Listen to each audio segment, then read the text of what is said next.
77절까지 했죠. 나라는 거 이제 만물의 알파 오메가가 나다. 그래서 이 나라는 건 우리가 이제 그동안 연구해 온 영이죠. 지금 98페이지 보겠습니다. 98페이지요.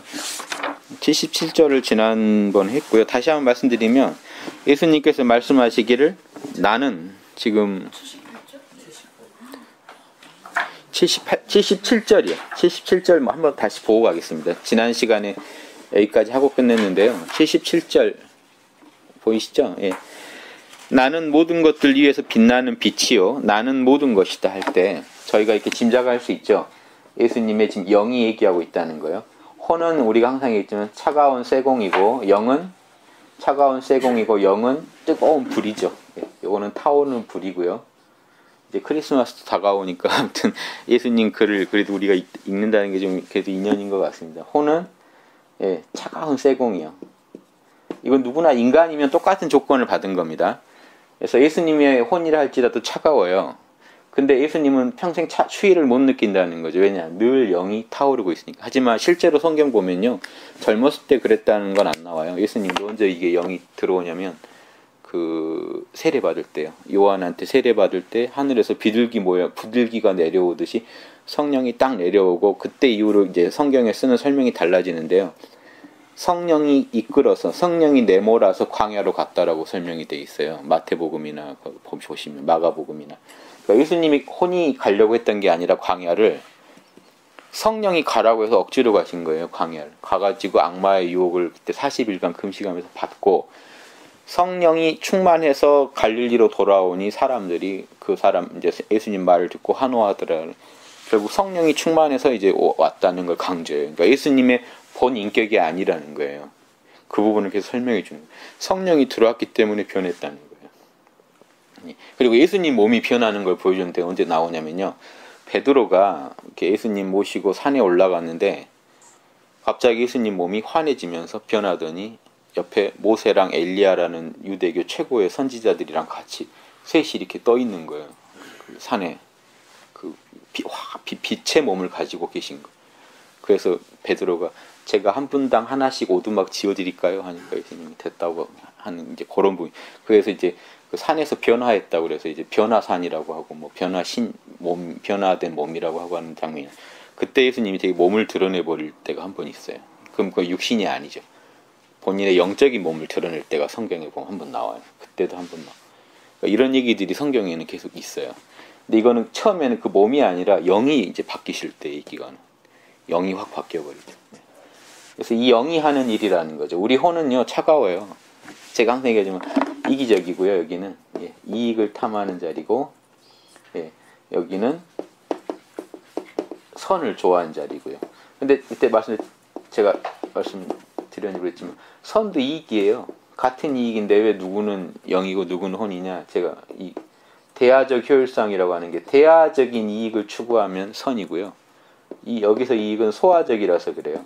이게 나쁘다는 게 아니라 아무튼 두 개가 다르다는 거예요. 에고는요. 에고 하는 말 다 들어보면요.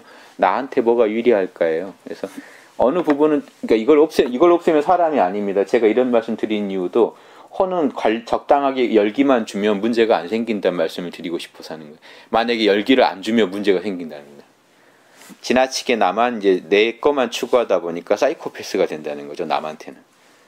최고의 에고이스트가 돼가기 이대로 두면 방치되면 가니까 동양에서 인심은 이런 마음은 위태롭다고 하지 악이라고는 안 해요. 위태하다.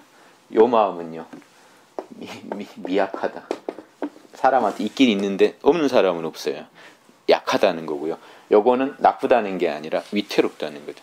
그러면 미약했던 게 조금만 강해지면요 위태롭던 게 편안해져요. 이게 동양 철학의 목표예요. 위태롭던 게 편안해지기만 하면 돼요. 그래서 이 혼의 이런 욕망들을 없애자는 게 아니라 혼의 욕망을 마음껏 추구하면서도 문제가 안 되게 할 수 있겠는가예요. 이 성인들의 관점. 그래서 예수님도 본인의 혼을 없앤 게 아니라 영이 뜨거워지니까 혼이 이런 이익을 추구하는 데서 이제 아무리 소화적인 이익을 추구하더라도 문제가 안 될 정도까지가 된 거죠. 그래서 예수님 이걸 단적으로 말한 게요. 뭘 입을까 먹을까 걱정하지 말고 먼저 하나님 나라를 찾아라. 그러면 요 문제도 해결될 것이다 하는 게요. 그러고 나면요 먹고 입을 거 그 문제도요 자연스럽게 해결이 된다는 거죠. 문제가 안 되게 된다는 겁니다. 죄 안 짓고 그걸 해결할 수 있는 능력이 생긴다는 거죠. 그래서 이게 중요한 게요. 대화적 소화적인 게 중요합니다. 영은요 우주를 나로 여겨요. 이 영은요 내 개인 게 아닙니다. 우리가 혼에 대해서는 주관적이라는 말을 쓸 수가 있는데요. 영에 대해서는요 주관적이라는 말을 쓸 수가 없어요, 사실은. 그래서 이제 좀 구분해서 이걸 그냥 이제 초월적이라는 말을 쓰지 차라리 주관적이라고는 안 써요. 이 혼의 대상이 되는 세계는 세 개가 있다면요. 이거는 우리가 이제 객관적이라고 할 텐데 주관적, 객관적이 아니에요. 영은 내 게 아니에요, 사실은. 제가 이제 물에 빠진 사람 봤을 때 들어가서 구해 그랬을 때요. 내 혼은요 주관적이라서 그러면 나한테 어떤 손해가 죽을 수도 있다 내가 이런 말 하지만 영은요 그래도 구해라는 말을 한다는 겁니다, 우리한테. 저걸 어떻게 그냥 보고 넘어갈 수가 있어요. 이 혼의 영은요 이미 저 사람까지도 자기로 보고 있어요. 근데 혼은 나만을 나로 보고 있어요. 둘이 의견이 달라질 때가 나옵니다. 그 얘기는 결국은요 영도요 하나님도 사실은 홀이 피해만 하고 있어요. 사실은 이익을 좋아하고 해를 싫어해요. 자기한테 유리한 걸 좋아하고 자기한테 해로운 걸 싫어하는데 하나님은 우주를 자기로 여기고 있고 우리는 저까지를 자기로 여기고 있기 때문에 사실은 기본 구조는 본질은 똑같은데요. 우리가 그 말을 달리 붙여주는 겁니다. 하나님은 선을 좋아하고 악을 싫어하고 우리는 이익을 좋아하고 해로움을 싫어한다.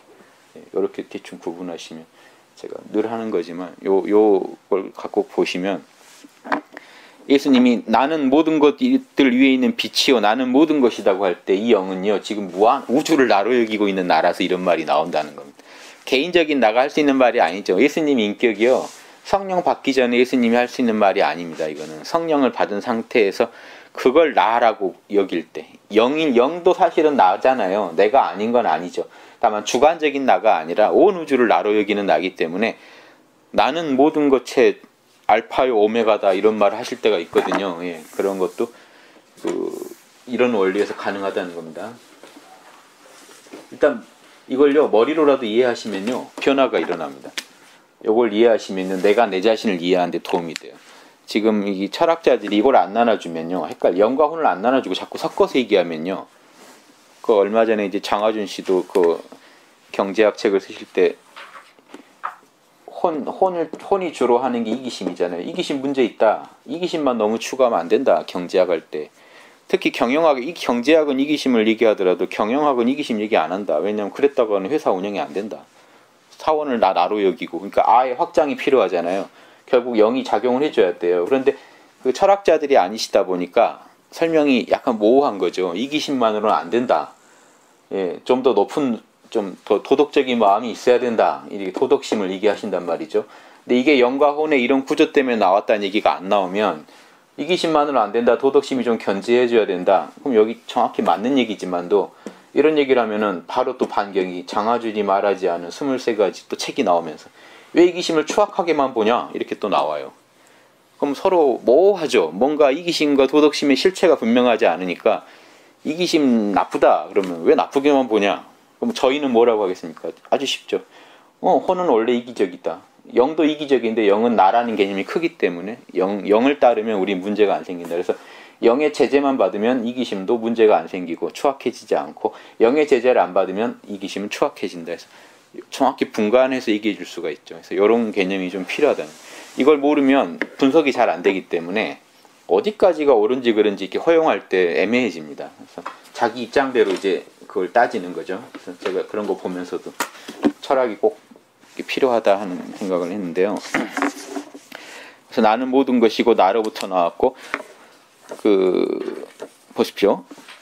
나무 토막을 쪼개보라. 거기 내가 있다. 돌멩이를 들어보라. 거기 내가 있다. 이 부분을 이해하실 때 제가 지난 시간에 말씀드렸지만 우주 만물의 근원이 영이니까 이 나무 안에도요. 보십시오.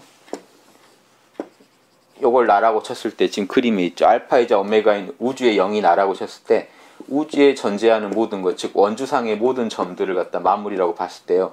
이 점도 다 이 나 때문에 존재하죠. 지금 요 얘기를 하시는 거죠. 우주 만물에 존재한 나다. 그럼 얘기해요. 물질일 수도 있어요. A라는 물질, B라는 물질, 예. C는 동물이고요. D는 식물이고, 예. E는 인간이라고 치죠. 나 없이는 아무것도 존재할 수가 없다는 얘기입니다. 그러니까 돌멩이, 나무 토막, 나무 토막 돌멩이 거기 봐도 거기 내가 있다. 이론적으로는 이게 맞아요. 근데 제가 이제 여기까지 맞는데 그럼에도 불구하고 이런 식으로 보시라고 한 게 지금 이 컵을 바로 보시라는 거죠. 예. 이건 맞는데 이렇게 얘기하면 내가 지금 못 느끼는 바깥에 나를 얘기해야 되니까 안 와닿잖아요. 내 안에도 지금 영이 있으니까 그 영의 입장에서 느껴보시면 이렇게도 설명할 수 있다는 겁니다. 이 컵이 지금 영의 마음의 태상으로 있잖아요. 그럼 이 컵을 보실 때 사실은 영이 있어야만 이 컵이 우리한테 보일 거 아니냐 이겁니다. 그러니까 나무 토막 돌멩이를 들어보라 거기 나가 있다 할 때 나도 이미 나를 느낄 수가 있다는 거죠. 저 안에도 나가 있겠구나 이런 원리 때문에 여러분도 하나님으로 인해 존재하겠구나 이렇게 하면요 개념으로만 정립되지 나한테 하나도 와닿는 게 없어요. 내가 내 안에서 나를 느끼실 때 활용하시려면 이 말씀을 나무 토막을 쪼개보라 돌멩이를 보라 할 때 지금 보이시는 이 컵이요 여러분 마음에 들어와야만 컵이 있고요 여러분 마음은 여러분의 나로 인해 존재합니다. 여러분 안에서 나를 느껴보시는 이 컵을 볼 때 이 컵을 지금 이 컵 보시는 이 컵을요 그렇게 보시려면 가장 쉬운 게 이 컵을요 컵이네 뭐네 해서 나랑 둘러 보지 않고 그냥 통으로 보시라는 거예요. 왜냐하면 영은 통으로 보지 영은 이걸 다 나로 보지 둘러보지 않거든요. 근데 이걸 둘러보는 마음은 혼이 보면 둘러봐요. 그러니까 혼으로 보지 마시고 영으로 보시라는 게 이걸요 나랑 둘이다라고 생각 안 하고 한번 보세요. 그때 나의 존재를 한번 들여다보시면 이미 내가 드러나 있습니다. 둘로만 보지 않으시면 내 안은 고요하고 평온해질 겁니다. 이 원리를 하나 좀 더 설명해 드리면요. 제가 이제 지난 시간에 이 말씀을 안 드렸는데 원리적으로도 이게 지금 조금이라도 더 이해가 이렇게 하면 더 되실까 설명드리는데 우리가요 영과 혼이 있고요 육체가 바깥에 있죠. 그 다음에 세계가 있어요. 그래서 예수님이 자꾸 육체랑 세계를 아는 비밀을 이거의 진실을 알면 이런 것들이 다 지금 무의미하다 무상한 거란 걸 알 거다 이런 말씀 많이 하시는데 이 둘이는 한 세트라고 제가 항상 말씀드렸습니다. 육체랑 세계는 한 세트인데요. 보세요. 그런데 보세요. 영이요 육체를 지금 바로 안 만나죠. 재밌는 건 영이 육체나 세계를 바로 안 만나요. 영은요 우주를 통으로 느끼고 바라보는 자리지 좋다 싫다 생각하는 자리는 아니거든요. 좋다 싫다 생각은요 다 혼에서 일어나죠. 혼에서요 생각이 일어나고 슬프고 기쁘고도 혼으로 느끼고요. 하나님도 혼으로 느낀다는 거예요. 중요한 건 하나님도 혼을 통해서만 기쁨과 슬픔을 느끼고 이성을 쓸 수가 있고 뭐냐면 오감도 이 혼을 통해서만 쓸 수가 있어요. 육은요 육과 세계는요 오감에 반영될 뿐이에요. 여기 돌멩이가 있으면요 돌멩이가 있다고 치죠. 예, 우리 육체 눈을 통해서 눈과 촉감을 통해서 내 마음속에 이 돌멩이로 여기에 지금 오감을 통해서 우리 마음속에 들어와 있습니다. 지금 여러분 안에 컵이요. 즉 육체나 세계를 통해서 보는 것 같지만 실제 우리가 느끼고 사는 거는요. 우린 죽을 때까지 혼만 보고 살다가요. 이해되십니까? 지금 저를 보시지만은 저를 만져보실 수도 있지만은 그거는 마음에 들어온 거죠. 여러분 혼에 이미 들어와 있는 방향으로만 양태로만 여러분 이해하실 수 있어요. 혼에 들어온 것만 우리는 알아요. 영은 혼에 들어온 것만 혼을 통해서 느껴요. 마음. 즉 이 얘기 때문에 가능합니다. 혼은요. 혼을 갖다가 우리가 나라고 생각하는 면에서 혼은 주관이고요. 혼 안에 들어있는 요 오감의 대상을 우리가 객관이라고 부릅니다만은 사실은 다 혼의 세계죠. 혼과 혼의 대상일 뿐이에요. 그러니까 우리가 만약에 혼을 나로 존재하면요. 나로 존재하면 혼이 나라고 여기면 주객이 싸워요. 둘이. 그런데 여기서 내 관점을 안으로 돌려서 영으로 들어가시면요. 주객이 사실 한 덩어리고 네. 이해되시죠? 주객이 영과는 구별되는 사실 그러면서도 또 둘이 아닌 영으로 인해 존재하는 이 마음에 존재하는 두 가지 양태일 뿐이에요. 그러니까 둘을 갖다가 동등하게 봐줄 수가 있어요. 이때 자타불인이 이런 게 나옵니다. 당연한 얘기로 나와요. 원리적으로 이해되시죠? 지금 이 컵이 여러분 마음에 들어온 대상이에요. 이 컵 보고 있다고 느끼는 건 내 혼이에요. 하지만 제가 혼을 남이다 안 하고 딱 보시면 영의 관점에서 보게 되고요. 이 컵에 대해서 느끼는 내 마음, 뭐라고 느끼는 내 마음이나 이 컵이나 다 제가 볼 때는 영이 아니고요. 동시에 둘이 아니에요. 네. 지금 눈에 보이시는 느껴지신 오감을요. 내 마음에 들어와 있는 대상이라고 보시고 마음과 둘러보지 마세요. 그리고 깨어 계셔 보세요. 거기다 이름을 붙이지 마시고 통으로 느껴보세요. 이게 통으로 느껴지게 된다. 영의 입장에서는요, 이 혼과 이 대상이요, 통으로 느껴져요. 하나로. 둘로 쪼갤 수가 없어요. 제가 항상 말씀드렸지, 꿈속에서요, 꿈속에서 우리가 살던 보았던 물건들, 꿈속에서 느꼈던 나라는 느낌, 또 꿈에서 느낀 내 몸뚱이요, 내 팔다리도요, 예, 내 팔다리도 결국에는 내 몸뚱이도 내 마음에서 느껴지고 있습니다. 이런 몸을 갖고 있다는 거예요. 그렇죠? 몸에 대한 느낌, 세계에 대한 느낌, 그리고 나라고 하는 느낌, 요 전체가요, 꿈에서 깨고 나서 보면요, 통으로 하나예요.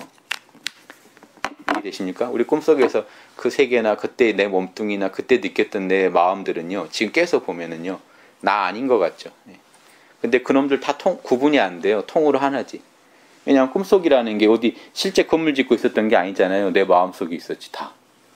내 마음의 여러 가지 모습들일 뿐이었어요. 그럼 현실에 제가 영은 똑같아요. 영은 똑같고 꿈에 느꼈던 요 세계에서요, 그대로 여기까지 가면 이제 또 다른 얘기지만, 영은 그대로라고 치면요, 또 다른 제가 혼을 깨어서 느끼는 혼은 또 다르죠. 이때 느끼는 이 세계랑 이때 느끼는 내 팔다리랑은 달라요.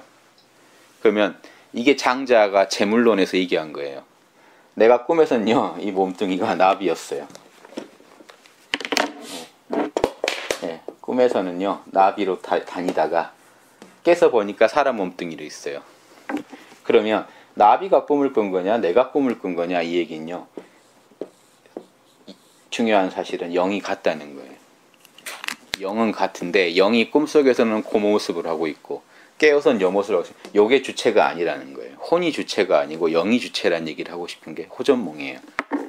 그냥 막연하게 뭐 나비랑 나랑 둘이 아니다 이 얘기를 하려고 하면 이게 철학도 아니고 뭣도 아니에요. 그냥 감상이지.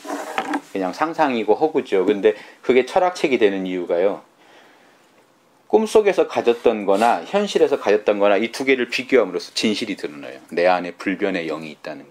그리고 영의 입장에서 볼 때 이 만물은요, 그 장자의 재물론이라는 게 결국은 모든 물건들은 동등하더라예요. 똑같더라.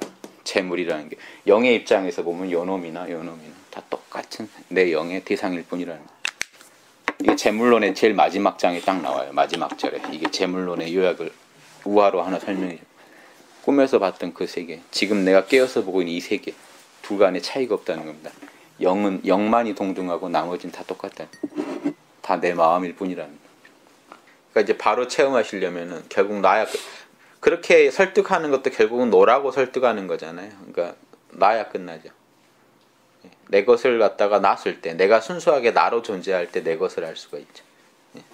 그러니까 근데 이 혼의 세계에서 그걸 아무리 갈라도 안 되니까 가리기만 하고 있는 사람을 비판할 때 선사들이 마음으로 마음을 찾으려 하지 마라. 마음으로 참나를 찾으려 하지 마라. 마음은 혼이에요. 마음으로 마음을 찾으려 하지 마라. 이 말은요, 마음으로 부처를 찾으려 하지 마라. 이 말은 혼으로 영을 찾으려 하지 마라 이거죠. 혼은요, 따져보고 있기 때문에 영을 갖다 자꾸 따져보는 한에는 계속 혼의 세계만 돌고 있을 거다. 한순간에는 나야 들어가죠. 한 번이라도. 예. 그래서 이빠사나 하는 분들이 수행이 안 되는 이유가 이것 때문이에요. 이빠사나에서는요, 이빠사나 하는 건 혼이고요, 뭔가를 관찰한다는 건 혼이 하는 거예요. 객관을 정하고 내가 주관이 돼서요, 내가 손을 드는 걸 관찰한다. 그러면 나라는 에고가 이 손을 관찰하는 겁니다. 영이 이렇게 특정한 것만 관찰할 수는 없잖아요. 혼이 관찰하는 거죠. 그런데 영은요, 이 혼의 세계를 부처님이 혼은 무상하다. 이렇게 무상한 놈이 없다. 늘 일어났다 사라지니까요. 늘 고통스럽다. 내 뜻대로 되는 게 없더라. 결국에 내 뜻대로 안 돼요. 다 죽고 끝나니까. 무아, 거긴 나랄 게 없더라. 관찰하는 중에 요걸 알았으면요, 내려놓으면 영을 소승불교에서, 초기불교에서 열반이라고 합니다. 요거 내려놓고 열반 들어가면 끝나요. 그래서 초기불교는 진짜 쉬운 거예요. 이게 대승불교에서 이거를 일지보살도 안 쳐주는 이유가 너무 쉬워서 그래요. 이건 아주 인문이기 때문에. 영과 혼을 구분하는 어떤 기본적인 인문이에요. 그래서 영에 안착하게 됐다. 이제 혼으로서 나보다 영으로서 나를 더 내 삶의 중심에 삼는다. 그러면 아라한이에요. 소승불교에서. 근데 이 아라한을 갖다가 아주 하늘처럼 소승불교에서 보는 이유가요, 지금 태국이나 어디 가도요, 아라한 됐다는 사람 거의 없어요. 이거는 거의 없는 일이에요. 왜 그러냐면요. 관찰하고 있어요. 계속. 관찰하고 있는 중에 못 들어갑니다. 무상하다. 요놈은 고통이다. 보세요. 내렸더니 또 올려야 돼요. 얼마나 무상해요. 얼마나 고통이에요. 계속 이 짓을 하고 있어야 돼요. 현상계에서는. 가만히 있으면 또 괴로워요. 또 움직여요. 움직였더니 또 괴로워요. 멈춰 있어 봐요. 멈춰 있었더니 또 괴로워요. 또 움직여 봐요. 이 얼마나 괴롭고. 그럼 요놈이 나냐 요놈이 나냐. 움직이고 있는 중간이 나냐. 그럼 나라는 게 여기서는 없죠. 계속 변하고 있으니까 뭐 하나를 나라고 할 수가 없어요. 이걸 느꼈다면 내려놔야 돼요. 무상고무아란 얘기는요. 거기 내가 있는 게 아니니까 내려놓으라는 얘기. 그래서 관찰을 하다가 어느 시점이 돼서 내려놓고 안착할 때 열반에 0으로 들어가는데 계속 관찰만 하고 있어요. 거기 분들은. 그래서 입바산 하는 분들 여기 학당에 오셔서 저한테 그 사정 얘기하는 게 입바산 할 땐 3매도 못 들어갔대요. 그리고 관찰하느라 늘 심리가 쫓겼대요. 또 관찰해야 되는데 지금 또 관찰해야 되는데 계속 심리가 쫓기기만 하고 영은 맛보지 못하고 혼만 조급해지니까 늘 불안하고 그랬는데 사실은 잘 보이지 않았대요. 관찰하려고 막 애를 썼지만. 근데 제 말씀 듣고 제가 모른다 하시라니까 모른다 들어가 버렸어요. 영의 입장에 서니까 다 관찰이 돼요. 통으로. 그러니까 그때 그렇게 관찰이 안 됐던 게 생각이 관찰이 안 됐었는데 모른다 하고 나서 마음이 편해지고 나니까 자기 생각이 다 보이더래요. 신기하죠. 안에서 보면 보이는데 밖에서 혼을 가지고 그걸 관찰하려고 하니까 얼마나 힘든 일이에요. 이 일이. 이빠사나 수행이 잘 안 되는 이유가 거기 남방 요것 때문에 그래요. 근데 부처님이 그랬냐 안 그랬어요. 부처님은 무상고 무아하니 그건 내려놓으라 그랬어요. 그건 네 거 아니다. 근데 계속 관찰만 하고 있기 때문에 문제가 돼요. 내려놓지라고. 그럼 왜 이런 일이 생겼냐면요. 초기 불교에서는 하신 말씀을 그 지금 남방불교에서 수행하는 게 초기 불교대로 하는 것도 아니에요. 뭐냐면 청정도론이 뭐니 뒤에 뒷사람들이 지은 거예요. 그거 따라가면 안 돼요. 그거는 뒷사람들이 만든 이론들이에요. 부처님 했던 법이 아니라. 뒷사람들이 내가 해보니 요렇게 같더라고 어떤 또 다른 스승이 나와서 그걸 설명을 해줬는데 그대로 따라가면 더 복잡해져요. 사실은. 초기 불교가 아주 심플한데 초기 경전 나타나면 이거 바로 써 있어요. 무상고 무아하니 내려놓음이 나와요. 내려놓아라. 그리고 거기 안착해라. 그럼 바로 열반인데 그러니까 부처님 당시에는요. 부처님이 얘기를 하시는 중간에 아라한이 막 나왔어요. 얘기를 듣다가. 근데 요즘 남방불교 가면요. 그거는 상상도 못해요. 한 40년 50년 해야 아라한 될까 말까. 다 중간에 이게 누가 흐려요. 중간에 어렵게 고생하면서 공부한 사람들이 흐려요. 그리고 답을 정확히 못 찾으신 분들이야. 도와준다고 책을 이렇게 써놓은 게 오히려 뒷사람들을 다 같이 헤매게 만든. 신기하죠. 그러면 영의 입장에서 관찰을 한다라는 것은 예. 그 어떤 생각이 나타났을 때 그것을 따라가지 않고 그냥 자연스럽게 사라질. 영의 입장으로만 존재하면요 끌려갈 필요가 없죠. 예, 예, 영의 입장에서는 안 끌려가요. 그래서 이렇게 지금 열반을 안착하시고 나면 지금 예수님 말처럼 나라는 자리에 도달하고 나면 그 다음에 뭐 해야 될까요? 그 다음에요. 나로서 살아가는 거예요. 그래서 보세요. 제가 이번에 경선 코스 때 했잖아요. 만약에 누가 저를 갖다 분노로 건드려요. 혼을. 그럼 혼은 바로 즉각 분노가 나오려고 그래요. 그럼 어떻게 하느냐. 보살들은 여기서 어떻게 수행하냐면 분노가 올라올 때 영을 바라봐요. 영은 화를 안 내고 있어요. 그러면 화를 안 내요. 그게 인욕바람일이에요. 불쌍한 사람을 봐요. 혼은요 이기적이라 불쌍한 사람을 무시하려고 해요. 그때 무시하지 마라 좀 도와주자 이런 말로 혼하고 싸우질 않아요. 바로 영을 바라봐요. 영에선 둘러보질 않아요. 베풀어줘요. 보시바람일이. 이때 보시바람일이라고 붙이는 겁니다. 그냥 불쌍한 사람 봐서 도와주면 보시라고 하지 보시바람일이라고 안 해요. 혼이 하면 보시지게 인욕정진이고요. 영이 했을 때 바람일을 붙여줘요. 바람일은요 궁극이라는 뜻이에요. 궁극의 보시가 돼요. 그래서 예수님이 말하는 왼손이 죽어도 오른손이 모르는 보시가 그때 가능해요. 실제로 어떻게 몰라요. 다 알죠. 그러니까 에고가 이게 예수님이 말하는 그 비밀이에요. 불쌍한 사람 봤는데 도와주기 싫어요. 주기 싫어요. 그런데 바리새파라면 이랬을 거예요. 주기 싫은데 사람들이 자기를 보고 있어요. 내가 양반인데 줬죠. 에이, 천국은 가겠지. 이제 이런 건 보시고요. 보시 바람일은 주기 싫어요. 똑같이. 혼은요 잘 식어요. 금방 식어요. 혼은 안 데피면. 금방 식은 마음에선 주기 싫어요. 그런데 영을 바라보는 순간 데펴져 버려요. 그럼 어떻게 되냐.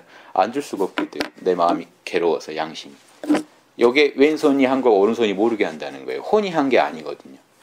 혼이 한 거면 왼손이 한 걸 오른손이 너무 잘 아는데 이런 경우는 왼손이 한 걸 오른손이 알아도 상관없어요. 알아도 결국에는 뭐냐면 영을 바라보는 순간 이걸 다 놓게 돼 있어요.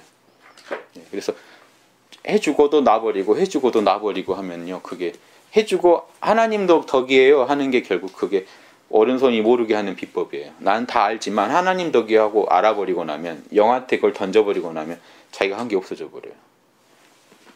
이런 식으로 자기가 한 걸 계속 그 자기 지나간 길요 빗질하면서 가는 식이 그 바람일이라는 거. 그럼 자기가 사라져요. 영이 전면에 나와서 하는 게 돼요. 이 생활이 오래되면요, 이 혼이 뭐라고, 혼이 하는 말보다 영이 나와서 이제 하는 게 점점 많아지겠죠. 이러면서 그 보살의 계제가 올라가요. 1지보살, 2지보살로, 3지보살. 그러니까 초기 불교에서 이 영 찾은 걸로 그렇게 자랑을 하는 게 뒤에 부생불교에서는 아무 의미가 없죠. 그건 우리 일지보살 그 아래에서도 다 되는 거다라고 말하는. 일지보살 되면 벌써 이 영이 바람이를 꾀하게 됐을 때 우리가 일지보살을 찾아요.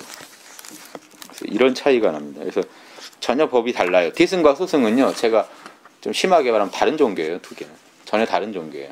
그래서 둘이 만나면 대화가 안 돼요. 그래서 서로 이제 가짜라고 하는데, 제가요, 여기 초기 경전에 부처님이요, 출입심영경에 써놓은 16가지 수행의 단계를 써놨는데요. 보십시오. 몸에서 일어나는 걸 쭉 관찰해요. 호흡을. 두 번째로 내 느낌에서 일어나는 걸 다 관찰해요. 마음에서 일어나는 걸 알아차려요. 자, 그럼 여기까지 지금 윗바사나 수련을 하신 분들은요, 여기까지만 주로 해요. 계속 관찰만 해요. 계속 알아차리고만 있어요. 알아차려야 한다는 집착하고 계세요. 그런데 부처님이 뭐라고 했냐, 마지막 4단계에서요, 무상을 관찰하면서 들이셔라. 그 다음에 이게 지금까지 내가 관찰했던 게 다 무상하구나라고 판단하라는 겁니다. 두 번째, 자, 이제 탐욕에서 벗어나야겠다라고, 탐욕에서 벗어남을 느끼면서 들이쉬고 내쉬고 해라. 세 번째, 집착이 소멸된다는 걸 느끼면서 들이쉬고 내쉬고 해라. 그럼 마지막에 놓아버림을 관찰하면서 들이고 내쉬고 해라. 요 4가지면요, 앞에 있던 관찰했던 걸요 싹 놓고 뒤로 빠집니다. 그럼 영으로 들어가요. 요게 초기 경전 중에 제일 유명한 출입심영경에 나온 얘기인데, 이대로 안 하고 앞에 것만 계속 하고 있는 거예요. 화나는데 왜 내가 못 알아차렸을까? 계속 이걸로 스트레스 받아요. 영은 이제 맛도 못 보고요. 잘 아시는 분들이 간혹 그러다가 영을 맛보고 이제 황홀하다고는 하지만 계속 거기 머물 수가 없으니까 가끔 일어난 일이기 때문에 여전히 또 압박을 받아요. 여기 잘못된 수행들은요, 지금 이렇게 보시면 다 알 수 있어요. 수행이 어디서 문제가 생기는지. 그래서 아무튼 여러분들은 혼을 통해서 세상을 만납니다. 그러니까 이 혼만 청정해지면요, 세상은 문제가 안 돼요. 세상을 다 바꿀 수는 없지만요, 우리가 혼을 바꿀 수는 있어요. 그래서 혼만 바로잡으면 세상은 우리한테 문제가 안 된다. 내 혼을 이해하고 사단을 통해 혼을 다스릴 수 있으면 혼은 문제가 안 된다는 거예요. 예, 여기 제가 진도도 바쁜데 요거 하나 좀 읽어드리려는 게, 스토아파 철학자죠. 마르크스 아우렐리우스 명상록 유명하잖아요. 예, 이 양반이 황제이면서 철학자인데, 스토아 철학이 결국 이거예요. 스토아 철학에서는요, 이 영을 갖다가 이성이라고 불러요. 이성은 뭐냐 그러면 선악 식별이 가능하다. 우리 동양의 12지심이죠. 선악을 알 수 있는 마음. 이거는 다른 말로 신성이에요. 하느님만이 원래 할 수 있는 걸 인간한테 나눠준 거예요. 하느님 인간한테 나눠줬다는 거는 우리식 개념, 지금 도마보험식 개념은 성령이죠. 하나님이 성부면 성부가 우리한테 뭔가 하나를 줬어요. 그래서 우리 혼은 이건 나약하고 늘 혼란스러운데, 이 우리 안에 신성이 있기 때문에 우리는요, 신을 알 수가 있고 선악을 판가름할 수가 있어요. 그래서 이렇게 사는 게, 지난 시간에 제가 파이돈 읽어드렸거든요. 철학자가 어떻게 해탈할 수 있는지. 이렇게 잘한 사람 해탈자죠. 자기 마음을 다 정화시킨 사람. 즉 이걸 우리는요, 차가운 쇠공을 뜨거운 불로 싹 변화시킨 사람이라고 해도 되겠죠. 그래서 많이 안 읽고요. 제가 제일 첫 1장을 읽어드릴게요. 이 양반이 제일 앞에 쓴, 이제 뭐라고 썼냐면, 아침에 눈을 뜨면서 스스로에게 이렇게 말하라. 오늘 나는 침착하지 못하고 배은망덕하고 사기치고 오만불손하고 자기 이익에만 눈먼 자들을 분명히 만나게 될 것이다. 이 얘기는 지금 이 이성이 혼을 관리가 못한 그 혼이죠. 아까 추악해진 혼을 만날 거다, 분명히. 왜냐하면 그런 사람들이 대부분이니까요. 그들의 그런 행동은 모두 선과 악에 대한 무지에서 비롯되었다. 선악을 몰라서 그러는 거다. 그러니까 몰라서 그러는 거지 잠재력은 있다는 게요. 그 다음에 그러나 나는 선의 고귀함, 선이 좋은 거 어떻게 좋고 악의 비굴함을 다 보고 있다. 그리고 악인들의 일반적인 본성도 악인들이 왜 그렇게 됐는지도 다 알고 있다. 하지만 악인들도요, 우리와 똑같이 이성과 신성을 부여받았던 점에서는 악인들도 역시 나의 형제다. 그러니까 이 말은요, 악인들 미워할 거 없다는 겁니다. 미워할 필요가 없다. 때문에 나는 그들에게 분노할 수가 없고 싸울 수도 없다. 왜냐하면 나는 마치 양손이나 양발, 이알의 눈썹, 이런 이알의 치아처럼 태어나면서 그들과 딱 맞물려서 공존하기 때문이다. 한 덩어리이기 때문이다. 그러므로 서로 경계하고 칭호한다는 것은 자연의 순리에 어긋난다. 이게 서로 미워한다는 것은. 분노와 질시는 서로에게 해가 될 뿐이다. 이게 제 1장이에요. 그럼 이 뒤로요, 계속 나와요. 이런 얘기들만.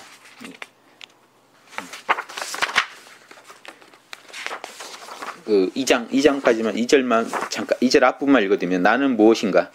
그것은 보잘것없는 살덩어리, 육체요. 한 줄기 호흡, 육체가 하는 호흡, 그리고 이것들을 지배하는 이성, 이게 나다. 그러니까 지금 읽고 있던 책을 던져버려라. 속지 말고 책은 당신의 일부분이 될 수 없다. 죽음을 앞둔 사람처럼 당신의 육체를 무시하라. 육체는 피와 뼈와 신경조직과 혈관일 뿐이다. 그 다음 호흡을 무시하라. 호흡은 한 가닥 공기일 뿐이다. 인간을 지배하는 이성이다. 인간을 지배하는 것은 이성이다. 이 점을 상기하라. 사리사욕에 이끌려 이성을 노예로 만들지 말라. 예, 이제 이런 내용들이 계속 갑니다. 그래서 끝까지요, 이성 신성을 개발해서 자신을 지혜롭게 정화해라. 그래서 이분은 황제였잖아요. 나를 다스리고 남을 다스려라. 계속 이 얘기를 합니다. 그래서 스토아파들은요, 서양의 유학자들이에요. 유학자들이 하는 말이랑 거의 똑같아요. 왜냐하면 사회를 떠나지도 않아요. 사회를 잘 다스려.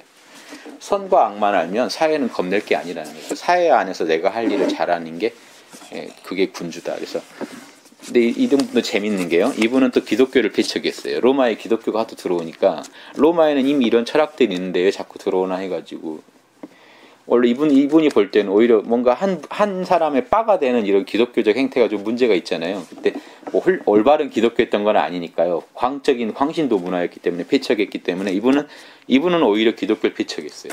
그런데 이분은 결국 또 같은 얘기를 하죠. 예수님이랑. 여기서 우리가 이런 걸 자꾸 이해해 주시면요. 종교나 이런 경계를 넘어서서 큰 틀을 보실 수 있어요. 이분은 세계 만민을 형제라고 생각했어요. 그러니까 이때 로마인들이 생각한 게요. 엄청난 게 그 당시 어떤 한 나라 단위로 생각을 안 했어요. 이분들은. 세계 시민이란 말이 이때 나오고 막 한 게요. 이 이성을 가진 사람 그 족속들은 다 한 형제라는 거죠. 그래서 우리가 이성을 하느님한테 같이 받았기 때문에 서로 선악을 판가름할 수가 있는데 싸울 일이 왜 있냐는 거죠. 싸운다는 거는 누군가 하나가 선악을 판단 못하고 있다는 것밖에 아니라는 거죠.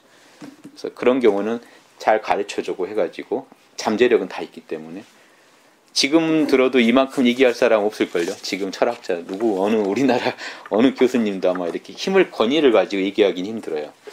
그래서 우리가 지금 말한 이런 공부를 잘 하시는 분들은 충분히 그런 권위 있는 말이 아마 나오실 겁니다. 그래서 예, 진도 좀 나가고 쉬죠. 이런 얘기들이 더 재밌는데요. 아무튼 진도도 좀